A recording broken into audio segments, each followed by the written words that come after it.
Hello guys, இன்னைக்கு நம்ம பார்க்க போகிறதுனா முட்டை கொத்து பரோட்டா. வாங்க பார்க்கலாம். ஒரு வானல் எடுத்துக்கோங்க. இதில் நாம் 3 ஸ்பூன் பட்டர் சேர்த்துக்கலாம்.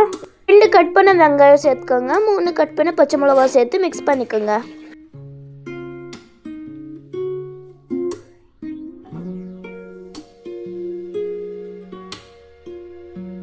நாலு முட்டை நாம் இதில் உடைச்சி சேர்த்துக்கலாம். அப்புறம் இதை நல்லா மிக்ஸ் பண்ணிக்கலாம்.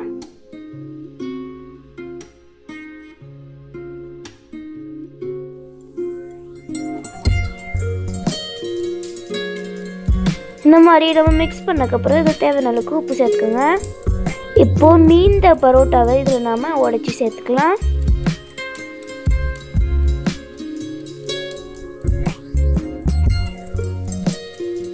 பிச்சு சேர்த்துக்கப்புறம் இந்த மாதிரி நாம் மிக்ஸ் பண்ணிக்கலாம். இப்போ நாம் இதில் சால்னா ஊற்றிக்கலாம். அப்புறம் இதில் நல்லா மிக்ஸ் பண்ணிக்கலாம். கைஸ், இது ரெடி ஆகிடுச்சு. உங்களுக்கு இந்த வீடியோ பிடிச்சிருந்தா லைக் பண்ணுங்கள், ஷேர் பண்ணுங்கள், கமெண்ட் பண்ணுங்கள், சப்ஸ்கிரைப் பண்ணுங்கள். Bye guys.